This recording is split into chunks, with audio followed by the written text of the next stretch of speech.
morning. Today I'm going to talk about how to start using Excel. Before we get into how to start using Excel, let's revise once again that why to use Excel. Well, as I told in the previous video, Excel is a user-friendly and a tool which is ready for data manipulation, analyzing data, and identify data trends, etc. It has built-in features, charts, and pivot tables which are ready to use instantaneously. It gives us a structured format to organize our data. It allows modification of multiple records simultaneously, saving time and effort. It acts as a data playground where we can tailor spreadsheets according to our use. And finally, it is very cost effective for data management and analysis, both for individuals and businesses. So let's get into how to start using Excel. Well, first of all, you would need some data. So in today's video, we would go through the process of typing in the data and doing the data entry. Then we'll cover data editing. We'll see what are the types of data, which are like numbers, dates, text, and currency, etc. And what is the style in which the data can be recorded into Excel spreadsheets. So let's check how it works in Excel. I'm in my Excel right now. And in the previous video, I told you about the layout of the Excel tool and how it looks. What does it mean to have different buttons on the screen that you see? Today, I'll be talking about the data entry first. So I told you last time that these are cells. These boxes which we see are cells, and each cell has one name, or we call it address. And this particular cell which I have selected right now is C4. So let me select A1 because this is the first cell. And to select A1, I can simply go to the cell and click on it. So for example, if I want to select M1, I can go to M1 and click there, and M1 will get selected. There is another way to select a cell. I can type here in the name box. So if I type A1 and press enter, you would see that the cell selection has gone from M1 to A1. So this is another method how to select a cell. Now let's suppose I want to start typing. So what would I do? I would just start typing. Set I have started typing. Press enter. So you would notice that what I have typed has already started appearing here. I just clicked on the cell, or I selected the cell, and I started typing, and it just got typed. So this is how we can add data to our spreadsheet. Similarly, I can select any other cell and type again, like I am typing again. And I can type one more time, and again, and one more time. So what you would see is that every time I am pressing enter, the cursor is going one cell down, and it is inputting whatever I am typing into the respective cell. So compare it with Notes or Microsoft Word, where if I typed, I could type in one line, and then when I press enter, it would type in another line, and so on. In Excel, these typing works in cell. So what Excel assumes or understands is that as soon as I press enter, I am instructing it to move to another cell. There is also a method which would enable me to type complete text one below another as I would have typed in Microsoft Word within one cell as well, but I'll cover that later. For now, just understand that I have typed these four statements in these four cells. And what you might have noticed is that when I was typing, it was also appearing here. Similarly, when I am selecting this cell, whatever I have typed here is also appearing here. So it means that if I have selected a cell and if I start typing here, then whatever I type, that would also get entered in this cell. So for example, I am typing in the formula bar. I typed in the formula bar and it has got entered here. So this means that I can type in two places. Either I can type in cell or I can type inside the formula bar as well. In both the cases, the data would get entered. Now, coming to the editing part of it. How do I edit? Well, to edit anything, you'll have to select that object, right? So if I want to edit this cell and then I'll start editing. What all editing can I do? Well, there are different options which Excel provide for us to edit the data. For example, I can select the cell and I can bold it. I can select another cell and I can change the font to italic, or I can also make the font as underlined. So you see, if I zoom it in, you would see that this particular cell has got underlined text. Okay, one more thing which you observed is that I zoomed it in. How did I zoom in? In the previous class, I told you that there is this zoom scale which you can drag and you can zoom in and out. Okay, so this is what I have used. Just in case if you have not seen the previous video, I would recommend you to go and watch that previous video, because in that video I have not only told the layout, but I have also told that why should we be using Excel in the age of artificial intelligence, and I hope you like it. Well, coming back to this video, what all editing can be done? Well, I can change the font color as well. I can increase the font size, or I can reduce the font size. I can reduce the font size by clicking here on this button.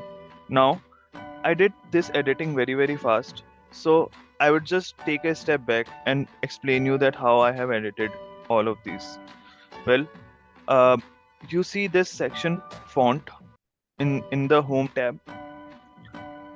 This font section gives me different options, and these are basic editing options. Like, I can select the font type. These are all the font types which are available. I can select the font size, or I can increase or decrease the font size by clicking on this button, or reduce the font size by clicking on the next button. So for example, if I want to increase this font size, I can click here, and you would observe that this font number or font size has also changed. And if I reduce the font size by clicking on this button, this number would decrease.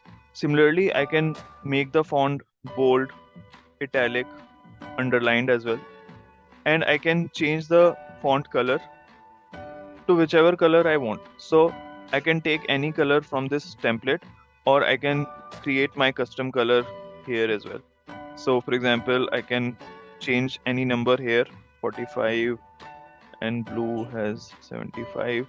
You would observe that as I am changing these numbers, these colors are changing. So just to give you a background of color changing, how it's changing is, basically any color is a combination of red, green, and blue wavelength. Okay, so we can give different numbers from 0 to 255 to each component, red, green, and blue, and accordingly each individual color would get assigned to that particular font which you are changing. Okay, I'll cancel this. Now you might have seen that, okay, this data I have entered, but uh, this width of the column A is still the same and the data is flowing out. So the only data which is there within column A is and again, because this is the only text which is within the width of the column A, right? Well, I can increase the column width as well by selecting this and dragging it. You would observe that it is showing width and it is telling me that how many pixels are there, right? Or how many pointers are there. Or if I want to do a justify width automatically, I can come here and double click. And what it would do is that it would identify that which cell value has the maximum length, and accordingly it will adjust the width of the column with respect to that cell, so that all the data should come within one column. So earlier we discussed about how to edit fonts. Now I just told you about how to edit the structure of the worksheet, right? So the first step that we took is editing the column width. Now, where is this editing of column width? It is coming from here in the cells section. You see insert, delete, and format. If you go inside format, you would observe the column width option is there. I can select column width and I can select any number and press enter, and accordingly the column width will change. So you see I typed 20 there and the width has got selected to 20. Now let me introduce you to the numbers and dates formatting as well.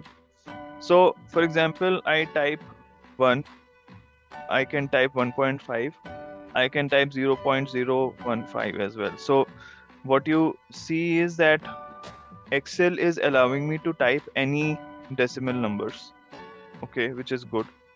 I can also type date. For example, I can type 1st January 2025, and you see that I typed 1 January 2025. It has automatically taken it as a date, okay. And then I can type Jan 1 2025,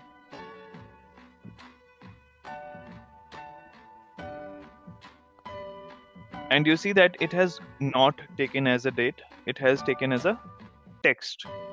Okay, so these are different font types. Let me also type some number. For example, I have typed this number randomly, and let's suppose this is a currency. Okay, so how do we understand these different formats? First of all, I want to tell you that any number or any date or any time that we enter, it is stored in Excel backend as a number only. So for example, if I copy this date and paste it in the next cell and I change it to number, you would observe that the date has got changed into this number, right? Similarly, let's suppose if I had entered a time of 12:45 p.m. This 12:45 p.m. also, if I copy and paste in the next cell and I change it to number, you'd observe that it has got changed into 0.53. What this means is that any date or any time which I enter also gets recorded as a number at the backend so that it can do calculations on these numbers. Now, how does it calculate? That I'll cover in the upcoming videos. But for now, just understand that any date or number or currency or time, all of them gets recorded as a number only, and it's only text which gets recorded as an integer.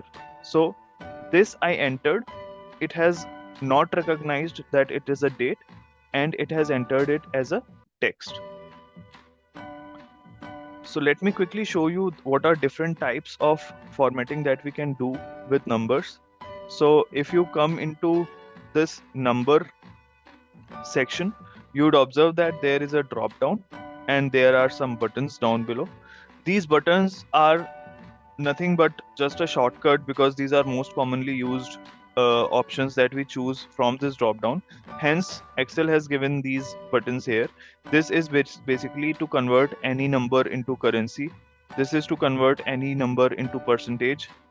This is to apply comma so that large numbers can be easily understood.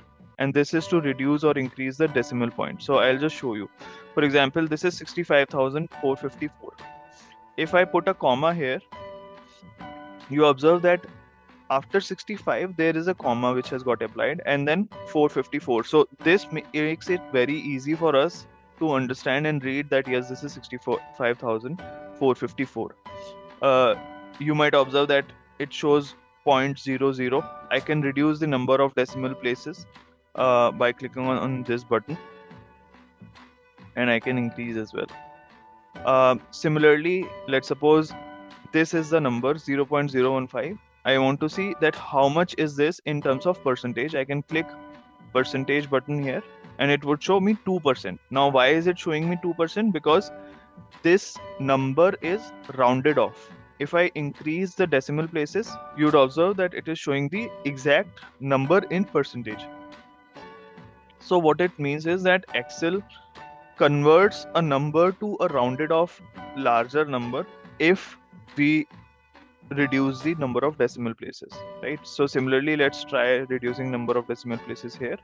You would see that it has got changed to 2. If I increase the decimal places, it has got changed to 1.5, and if I am increasing it further, it will just enter 1.500. So now you might have observed that this has changed to number.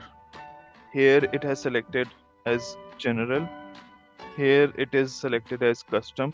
Here it is selected as number. So what it means is that Excel identifies each cell with the format which you have chosen. And if I have chosen a number, then it would select the style as number. But if I have just randomly typed anything, it would consider it as a general until and unless I specifically mention that this is a number. Okay, so let's see what other options do we have. So we have general, which says no specific format. Then there are numbers, currencies, accounting, short date, and so on. So what you would observe is that each of this has written Jan 1 2025, Jan 1 2025 down below. Why? Because this is the cell value which it is considering. Okay, now if I select any other cell, and now if I look at this, now you would observe that what does it write? It writes no specific format inside general. Then number shows 0.02. It is showing till 2 decimal places only. Currency shows rupee symbol 0.02. Accounting also shows rupee symbol 0.02. The date would be 0 January 1900, and so on. And this would be the time. So what this means is that this is showing different visualizations for the number based on the format that you would select. So for example, if I select fraction, it would show 0. If I select scientific, then it would show this number. So let me select scientific here. So you see it is showing 1.50 e minus 02, which means that 10 to the power minus 2, which is basically what we had typed, 0.015. Okay, now let me change it back to number. It has got changed to 0.02, and this is in line with what it was showing here. Now if I want to see what was the exact number, I can increase the decimal places and it would show me the exact number. Well, this is quite a lot of introduction for one day. I know this might appear as overwhelming, so I would stop here now, let it sink in, go back to any section and understand if there is anything in the video which you were not able to understand well in the flow. I'll add more videos in the series to get into these details more and more. But for today, thank you for watching.